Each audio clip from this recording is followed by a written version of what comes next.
Hi, my name is Sarah Rhodes, and this is my digital presentation for AEP 800 on critical thinking. When I think about different philosophers that have touched education, I think about Plato, who, of course, was the first to create an academic institution of higher learning in the Western world. I also think about Aristotle, who laid the groundwork for Western philosophy, which we base a lot of our educational practices upon.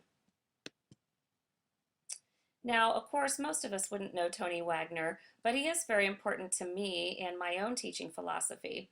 And I would like to share that with you now and why he is so important to me in regards to critical thinking. Tony Wagner is an education expert that works at Harvard, and he has written many books, two of which have absolutely touched my heart and mind, which are The Global Achievement Gap and Creating Think Innovators.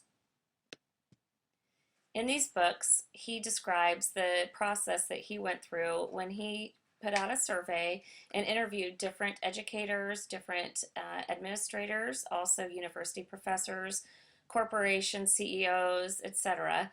And he asked these people, what exactly is it that you're looking for? What kind of leadership skills are you looking for? And what are our students missing when they're coming out of high school and going into college? What are these students lacking? And almost all of them throughout time said these top 7 things that Tony points out in his books. And of course, the first one that was so important, and especially important to this presentation, are the critical thinking skills. Now, when I started thinking about critical thinking, I had to stop because although I've heard it and I've even said it many times, oh, we need to think critically, what does that really mean? We all can say it, and a lot of teachers give it lip service, as Tony points out in his books, but do we really understand what it means? Tony interviewed a lady by the name of Anne Marie Neal, and she happens to be a vice president for a talent management at Cisco Systems, which is a global company that is the leading supplier of network equipment for the internet. And she defined critical thinking in this manner. She said that you have to find the root of the problem. Critical thinkers have to be able to understand how the problem evolved and to be able to look at it systematically, not to accept things at face value and to be curious, and also just to think about why things are important in the problem. She said these are things that students she sees and different younger workers coming out of college, that these are qualities that they are lacking. Today's workplace has changed dramatically in the past couple of decades. We can see this by all of the different corporate shakeups. It used to be that you had a CEO and you worked your way to the top, and once you got there, you retired there, and you were there for years. But we understand that this is not so, and the workplace has changed absolutely dramatically. We know now that we need innovative thinkers. That's what the corporations are looking for. They need people that can be great problem solvers and work together. That being said, we've known that we are all born with an innate ability to be innovative. This isn't just something that certain people have or gifted people have, but it's something that we're all born with. We're all born with the capability because we're born with the desire to explore our possibilities and be creative. And if you don't believe that, all you need to do is step inside a preschool in your neighborhood and you'll see the children love dramatic play, and this is where innovation and creativity and critical thinking all begin.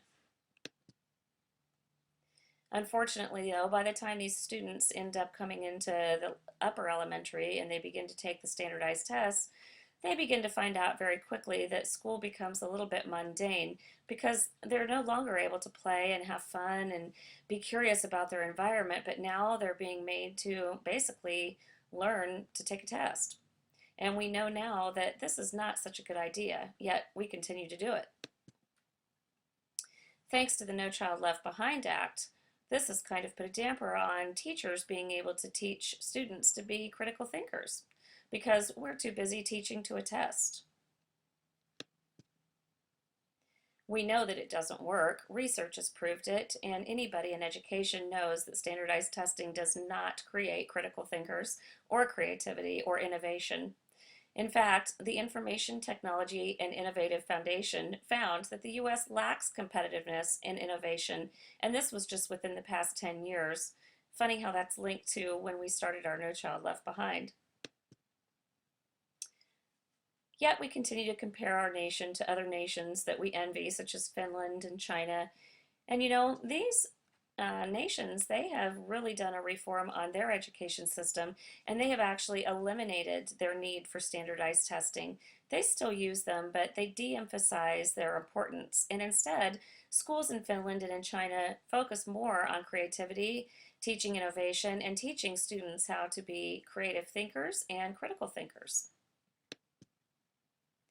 Creative thinking and critical thinking can be taught. As I said before, this is not something that only certain special people are born with, but these students are able to excel as critical thinkers thanks to their wonderful teachers and also to their parents that let them look at things outside the box.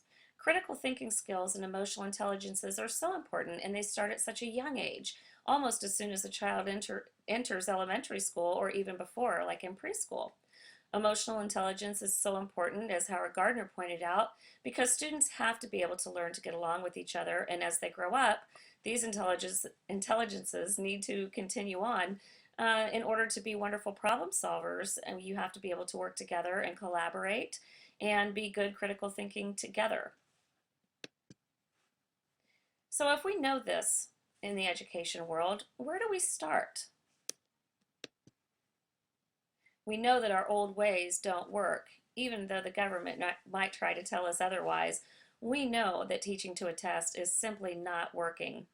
As Anne-Marie Neal said, yesterday's solution doesn't solve tomorrow's problem. Instead, we need to become 21st century teachers. We need to educate our students and educators on what it really means to think critically. I hope you've enjoyed my presentation today on critical thinking. And again, I hope that you decide to check out these books. They're fabulous, and they've really changed my mind about what it means to be a critical thinker and what it means to be a 21st century educator. Thank you.